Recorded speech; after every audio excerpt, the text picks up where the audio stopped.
નમસ્કાર દર્શક મિત્રો, જનભારત ન્યૂઝમાં તમારું હાર્દિક સ્વાગત છે। હું છું મંસૂરી શેરબાનુ। જમ્મુ કાશ્મીરના પહેલગામમાં ગતરોજ પર્યટકો ઉપર થયેલ કાયરતાપૂર્વક આતંકી હુમલો અત્યંત નિંદનીય છે। આ હુમલામાં અંદાજે 28 જેટલા લોકોએ પોતાના જાન ગુમાવ્યા હતા, જ્યારે કેટલાક પ્રવાસીઓ ઘાયલ થવાના સમાચારો પણ સામે આવ્યા છે, જે ખૂબ જ દુઃખદ ઘટના છે। સમગ્ર ઘટનાને વખોડવા અને મૃતકોની આત્માની શાંતિ અર્પણ કરવા અને ઈજાગ્રસ્ત વહેલામાં વહેલા સાજા થાય તે માટે આજરોજ વડોદરા શહેરના ન્યાય મંદિર લાલકોટ સામે આવેલ શહેર ભગતસિંહ ચોક ખાતે જમિયતે ઉલમાએ હિન્દ વડોદરા તેમજ અન્ય મુસ્લિમ સંસ્થાઓ દ્વારા પીડિતોના પરિવારજનોના દુઃખમાં સહભાગી બનવા અને આ ઘટનાને વખોડવા એક કાર્યક્રમ રાખવામાં આવ્યો હતો, જેમાં મોટી સંખ્યામાં હિન્દુ મુસ્લિમ નાગરિકો સુનવાઈ થવી જોઈએ કે સીધી ફાંસી થવી જોઈએ। આતંકવાદીને ગુનેગારને અને ખરેખર ગુનેગાર છે તેના માટે કોઈ સુનવાઈની જોગવાઈ નથી, એને ફાંસી થવી જોઈએ। કેમ કે આતંકવાદીઓએ જે મોતના ઘાટ ઉતાર્યા છે એ બહુ કાળું કેર વરસાયું છે એવું કહેવામાં આવે તો ચાલે। સરકારશ્રીને અમારી નમ્ર વિનંતી છે કે આવા આતંકવાદીઓને શોધીને જેર કરવા જોઈએ અને જાહેરમાં ફાંસી આપવી જોઈએ, તાકે બીજા જોનારાઓને એવું લાગે કે હવે જુલ્મ કરવું ગુનો છે અને જુલ્મ ના થાય એ બાબત સરકારશ્રીએ આના પર ધ્યાન રાખવાનું છે। બીજી જે મરી ગયા છે એમને ઈશ્વર એમની આત્માને શાંતિ આપે અને જે મરી ગયા છે એમના ઘરવાળાઓને એમની ખોટ ન પૂરાય પણ છતાં ઈશ્વર એમને હિંમત આપે કે એ આગળ વધે અને પોતાની રોજીરોટી પર ધ્યાન રાખે। આતંકવાદીના કૃત્ય જોઈને મુસ્લિમ સમાજ રોષે ભરાયો છે, વડોદરાવાસીને શું મેસેજ? આતંકવાદીનો કોઈ જાત હોતી નથી। આતંકવાદી છે, પછી એ કયો સમાજનો છે એ પછીની વાત છે। આતંકવાદી એટલે આતંક ફેલાવનાર, અને આતંક ફેલાવનારને કોઈ જગ્યા કોઈ ધર્મ કે કોઈ એનાથી લેનદેન હોતું નથી, અને અમે આવા આતંકવાદીઓને ધાર્મિક मानता भी नहीं। आप सब जानते हैं कि हमारे देश के लिए बहुत बड़ा दागदार दिन हुआ है कल का। मासूम लोग और बेचारे नए शादी वाले हमारे नौजवान बच्चे और बच्चियां जो तकलीफ में आई है, अच्छे मजबूत दिलों के अंदर भी आंसू आ गए और लोग रोने पर मजबूर हो गए कि इस तरीके से बेरहमी से जो हमारे लोगों को शहीद किया गया है वो बहुत ही हमारे पास वो अल्फाज नहीं है कि उनको कौन से लफ्ज से बोला जाए। जानवर से भी बदतर ये काम है जो लोग कर रहे हैं। शायद उनका इंसानों में तो नाम लेना मैं समझता हूँ मुनासिब है ही नहीं। हमें यूं भी हमारे कुरान ने भी बताया है कि ऐसे लोग जिनके पास इंसानियत मर चुकी है वो जानवर भी नहीं है, बल्कि जानवर से भी बदतर है। हमारे वहाँ एक लफ्ज है उलाइका कल अनआम बल हुम अदल, ये लोग तो जानवर से भी बदतर है। तो ये मजहब के नाम पे बेकार की बातें हैं सब। जो भी लोग टेररिस्ट है वो मजहब से कोई लेना देना नहीं है उनका, और कोई ताल्लुक उनका है नहीं। ये सिर्फ जो है जानबूझकर ऐसे काम करते हैं जिससे इनको बेनिफिट मिले, लोगों में नफरतें फैले।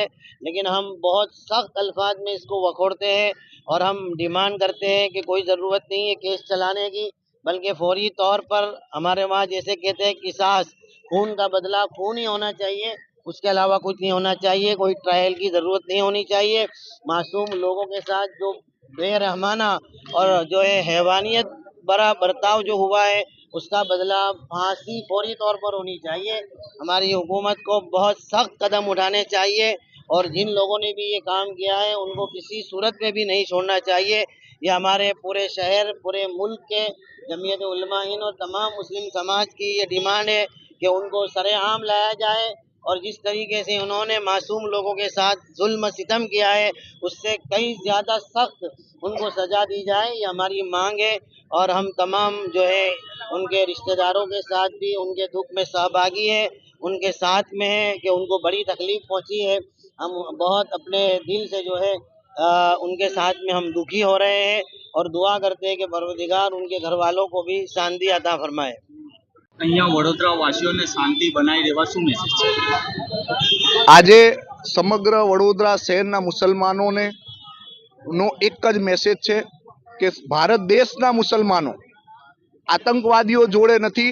ભારત દેશના મુસલમાનો જે કાશ્મીર આતંકમાં માર્યા ગયેલા જે લોકો છે, શહીદ થયેલા લોકો છે, એમની સાથે અમે લોકો છે અને અમારી એક જ માંગ છે કે આતંકવાદીનો કોઈ ધર્મ હોતો નથી અને મુસલમાન કદી આતંકવાદી હોતો નથી.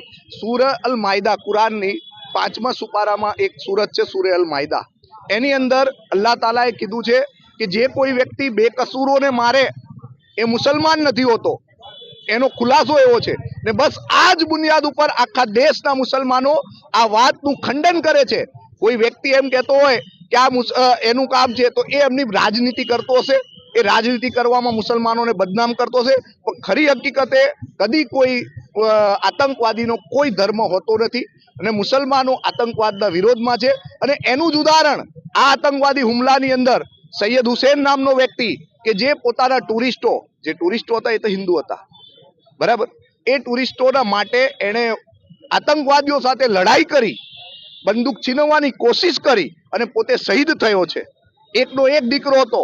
સાથે સાથે આતંકવાદીઓનો ધર્મ નથી હોતો એ બાબતનો બીજો પુરાવો હું તમને આપું તો જે લોકોને ગોળીઓ મારી છે, ઈજા થયેલા લોકો છે, એમાં બેંગ્લોરની એક મુસ્લિમ ફેમિલી પણ છે. એટલે આતંકવાદીઓ માટે કોઈ ધર્મ હોતો નથી અને દેશની અંદર આપણા દેશમાં સૌહાર્દ બગાડવા માટે કદાચ કોઈ લોકો એવા સ્ટેટમેન્ટ મુસલમાનો સાથે જોડીને આપતા હોય તે લોકો પોલિટિક્સ કરે છે. આ સબ્જેક્ટ રાજનીતિનો નથી, આ સબ્જેક્ટ દેશને વિચારવાનો છે કે હાલમાં મને ન્યૂઝના માધ્યમથી જાણવા મળ્યું કે ભારત દેશ આ જે આતંકવાદીઓ હતા એ આતંકવાદીઓ પાકિસ્તાનથી આવ્યા હતા, તો પાકિસ્તાનથી ભારતની સરહદમાં કઈ રીતે ઘૂસ્યા એની પણ 100% તપાસ થવી જોઈએ. અને બસ આ માંગ સાથે અમે માંગણી કરીએ છીએ કે આતંકવાદીની ન કોઈ સુનવાઈ, ન કોઈ તારીખ, સીધી ફાંસી યા ગોલી મારો અથવા અમોને સોંપી દો, અમે એમને સજા કરીશું. અશફाक मलिक। इस वीडियो को लाइक करें, हमारे चैनल को सब्सक्राइब कर बेल आइकन जरूर प्रेस करें